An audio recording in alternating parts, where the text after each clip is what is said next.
Welcome back to the program. It's still the conversation here on Lagos Television.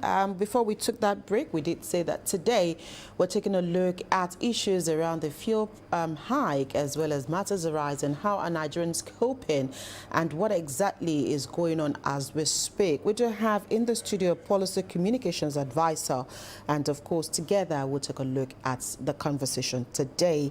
Abimbola Agboluaje is with us here in the studio. Good morning, and thank you for being here on the program. Yeah, good morning. Today. You're welcome. I'm going to start from your forte, which is communications. Okay. And so I'm going to ask you, how important is it for a proper communication between government and the people? Because it looks like that is lacking here between Nigerians and the federal government. Sometimes policies are made and we do not have a total breakdown of those policies and how they affect you and I, the common Nigerian. So let's start on that level with the fuel issue. Are Nigerians in the know of what exactly is going on? Thank you. Of course, Nigerians are not in the know, and it's quite unfortunate when you have two things not working well. Okay. People would often say that Nigerian governments don't know how to communicate, they don't talk to the people. It's true. But there's also a more fundamental problem. Okay. They arrive in government without a proper agenda. Nothing well thought through, and when you add to that total disaster in terms of the way they organize their communications, that's the impact. That's what you're saying. So there is less trust. Things may be bad, but people can be reasonable if you communicate to them truthfully, honestly.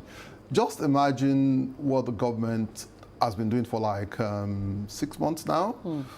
Anyone who knows the exchange rate of the dollar, who knows that petrol is imported, knows that there's a subsidy. The government has kept denying the obvious fact that we have a subsidy. Look at what's happened over the weekend and earlier in the week. Dangote saying government is regulating the sector. Government is the off-taker.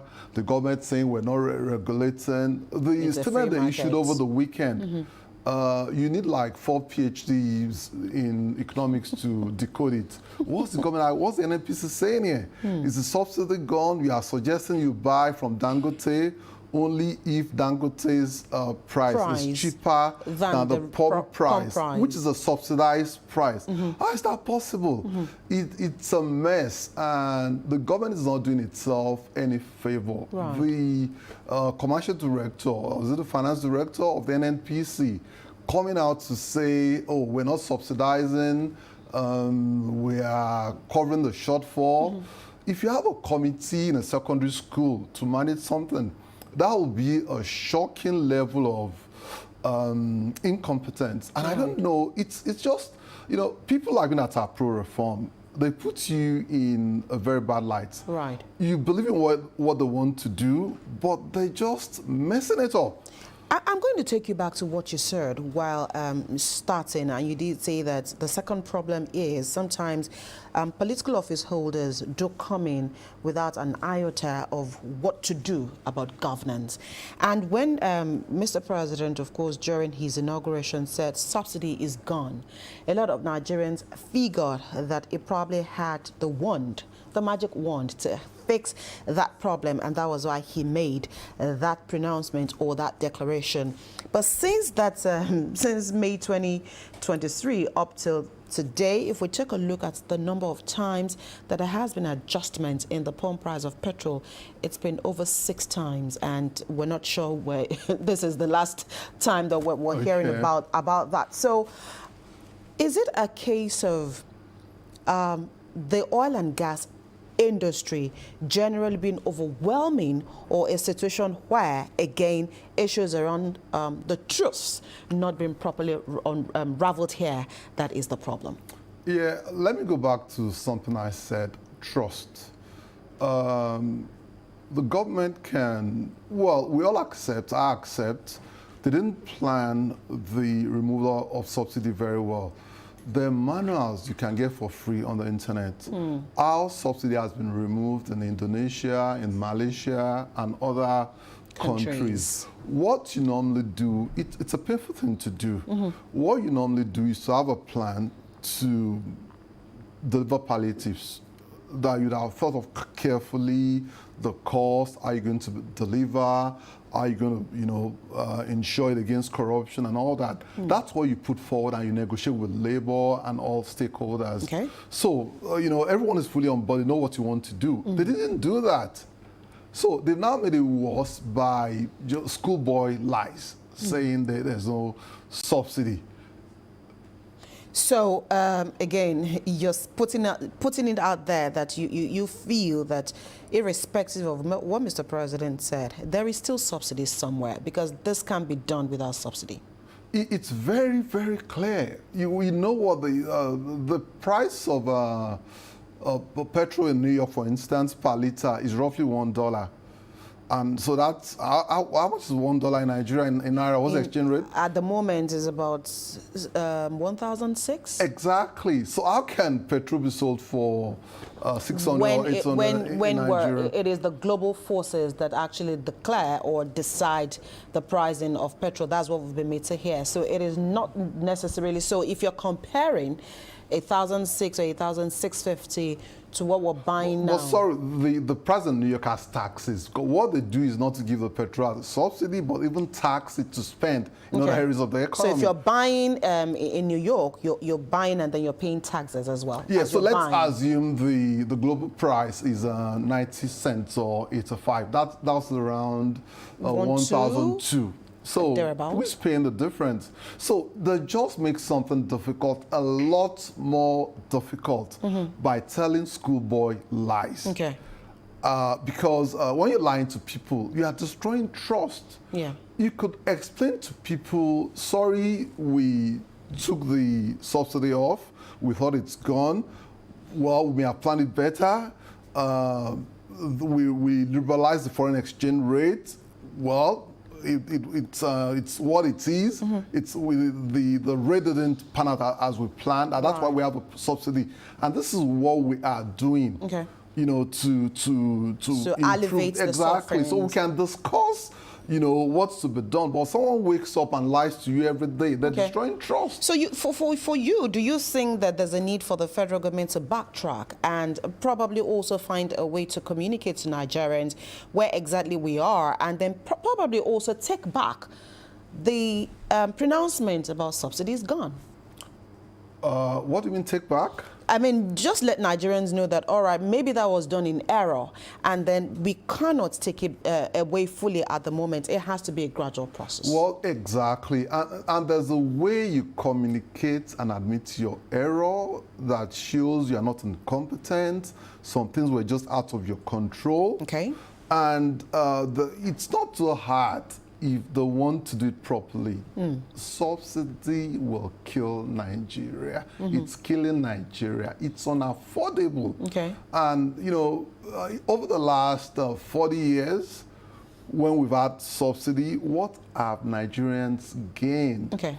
There was a time we used to have Beninois, Togolese, Ivorians, even Indians coming to work in our economy because the Naira was strong. Life was a bit good. That was spending our income forward spending our income. Right. Now, Nigerians are we're being hounded for working we're exporting labor because incomes have collapsed there. We're going to Togo to work. We're going to Ghana to work. We're going to UK to work. Well, that you'd say, okay, well, in that, qualified people, who have degrees are coming to professionals are going to the UK to do many jobs. So what has subsidy done to anyone? It's made us poorer progressively. It's killed the oil industry. We've gone from using our wealth to pay for the subsidy, to borrowing in dollars to pay for the subsidy. We are indebted. The NNPC owes international oil traders $6.8 billion. Right. So anyone who argues that the subsidy should stay should come and justify how. why it should stay. It's just the government that needs to organize its act and just tell people the truth that needs to be told.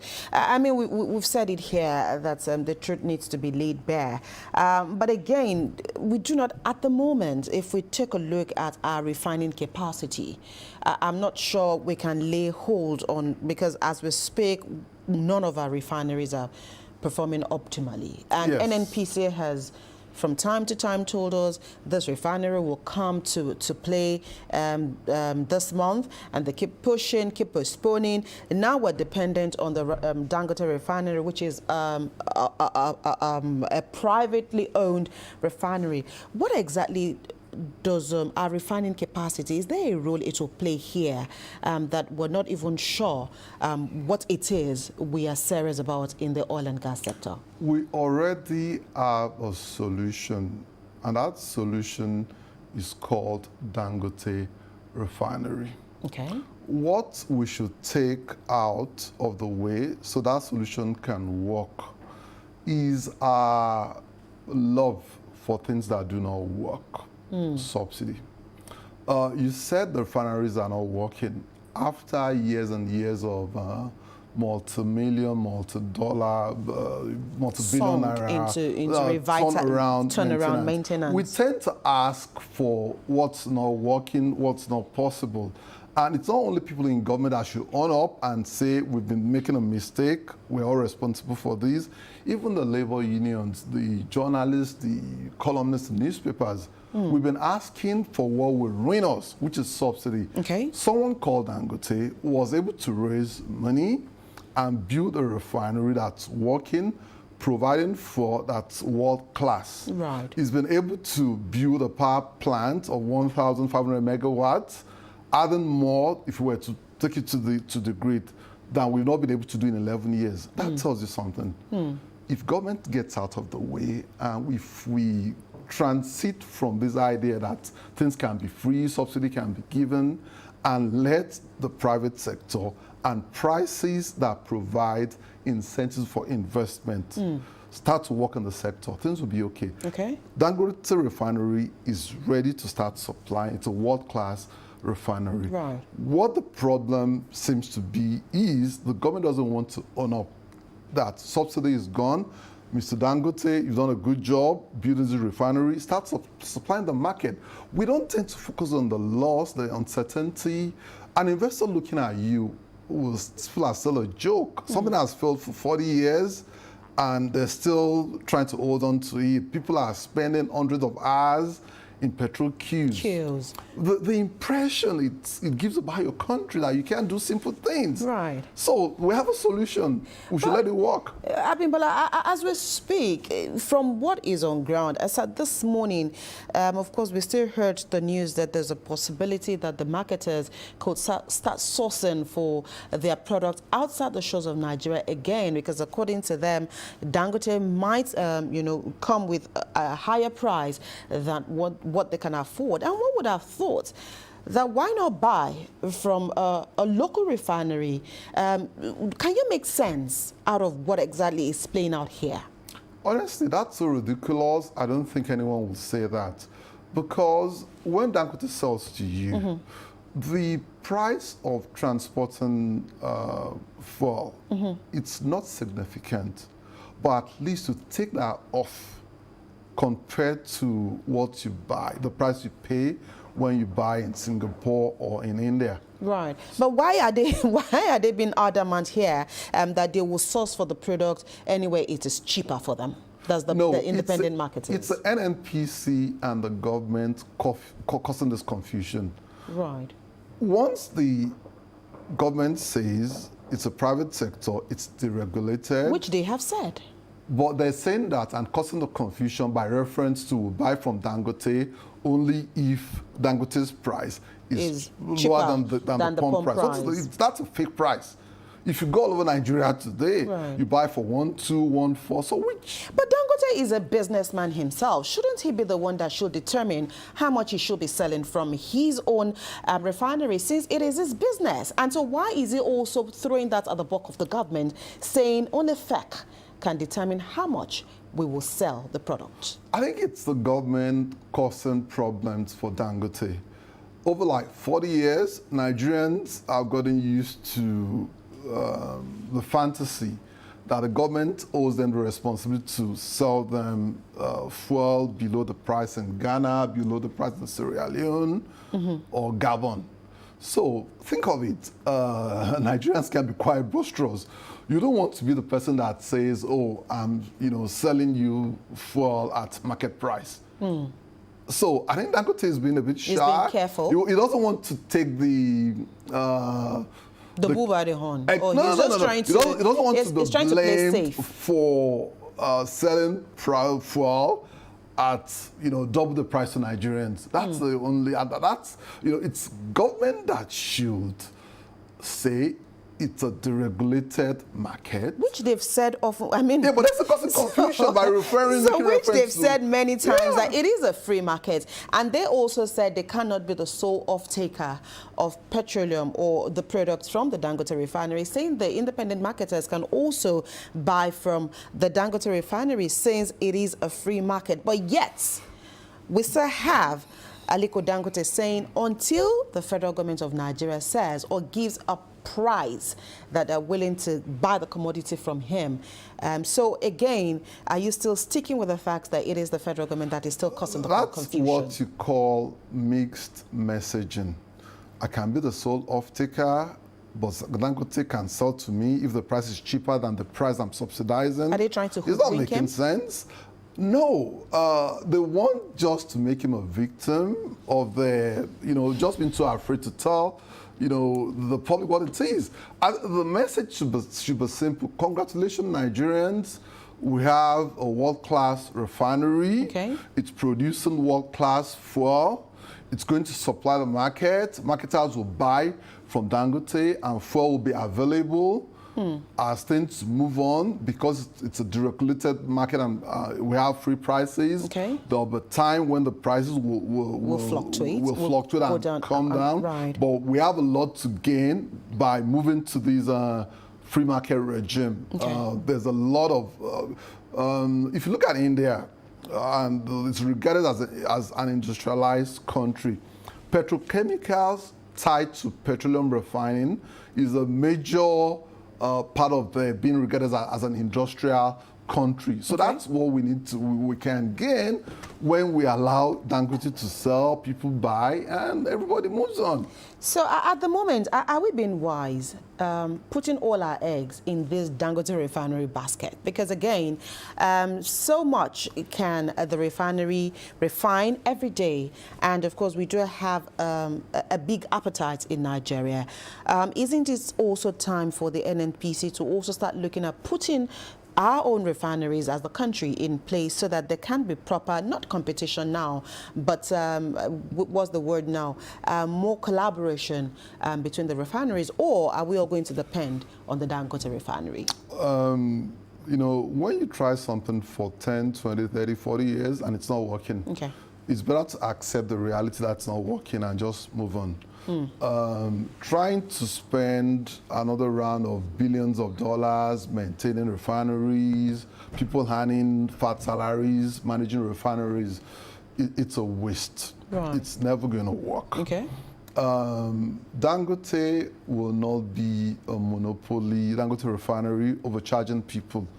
Because in a free market, if it fixes a price that's too high, someone will find a way to bring and it's not even difficult. We'll find a way to bring the product from elsewhere. That's what happens in a market. So you can't afford to. The marketers who can bring the product in. Once the government steps out of the way and clearly communicates that it's a free market, let marketers source their product from wherever, including Dangote, and people can now make decisions. Do I source from India or Singapore, or do I source from Dangote and try and save a bit on the cost? And you said we have a large appetite.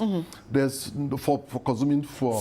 Right. There's nothing like the market discipline. I have an SUV. I live on the island. I don't bring it to the mainland again. That's part of getting sense from.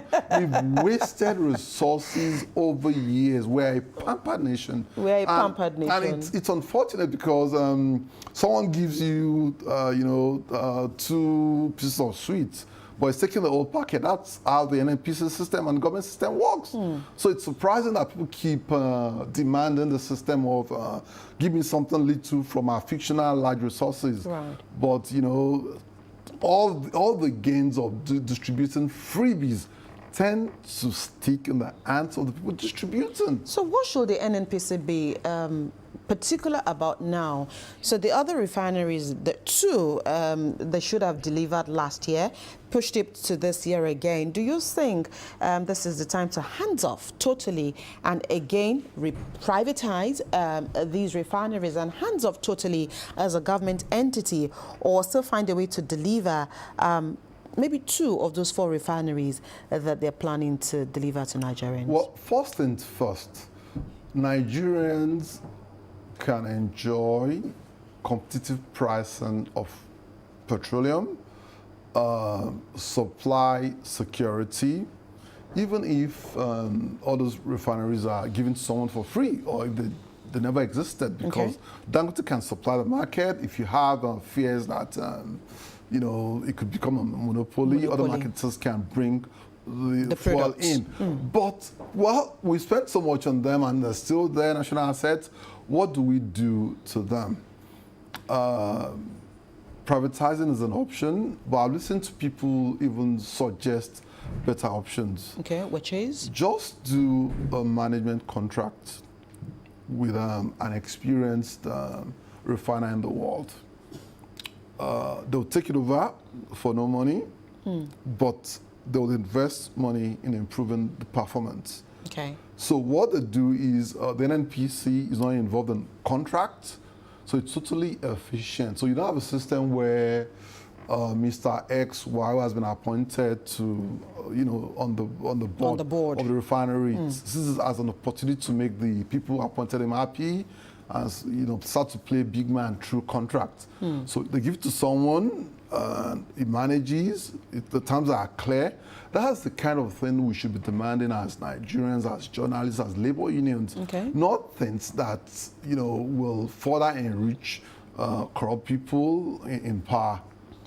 Labour and others are asking for a reversal in prices. As I see you chuckle, do you see that happening, or do you see this leading to another round of industrial action? You know, I have to be very frank. I wonder what Labour is smoking, where they're getting the supply, what has been mixed with. Revert to what price? To 600 or to 900, that's going to crash this economy. To perhaps 800, to the last price, which is 620, 650? No, it's going to crash the economy. It's so, and you know, it's demands like that that make government wary about saying there's still subsidy, pump price, Dangote price. But sorry, the situation is so bad. Okay. The government should have the courage of conviction to just tell people the truth. Sorry, this is not possible. Okay. You know, let's think of the way we run our households. You couldn't have, you are owing banks, your business is not doing well, and if you have a labor union amongst the children, they still want foreign yogurt, foreign butter. No, that system has failed. The reality has to start. Look at what happened over the weekend with the government comms team. The president has like 4 spokespeople. They're briefing against each other. How do you plan to communicate? You know, and people talk, oh, it's going to be inflationary. That's a one-time adjustment in the price level. Right. You won't keep, you know, doing a 50%, 6 every year. No, it's a one-time adjustment. Right. The price stabilizes, then every good thing can be built on it. Okay. Investors see that you're serious, they start to consider investment in your country. Labor, if they're interested, should see that they're not even savings, but the money we should have spent on this, how it's been used to increase, you know, improve the quality of education, pay teachers more, have more quality training, things that develop human capacity, you know, our capacity to produce, become more productive, export and be innovative. So how do Nigerians deal with this new reality? Nigerians should check the facts themselves, the bare economic facts, and not listen to voodoo economics that will ruin us. And just look around them. What's the price of petrol in the last 10 years in Ghana, in Togo, in Liberia, even Africa? And, compare the standards of living and ask ourselves how we've gained from having this thing called fuel subsidy. There's a reason why people regard petrol endowments or mineral endowments as resource cost. Some very rude people says it's a devil's excrement. It just shits on you and the economy. Pardon the rude language. Right. Because we have natural resource called petrol. Distorted all the economy, started taking loans based on, a very modest country wouldn't start taking foreign loans to supply petrol. So they're better off than you with your petroleum resources. It's become an excuse, an opportunity to impoverish ourselves, to amass foreign loans, which it's just a waste. Okay, we will take a very short break to return. And when we return, of course, we'll be taking the pattern short from our guest here in the studio.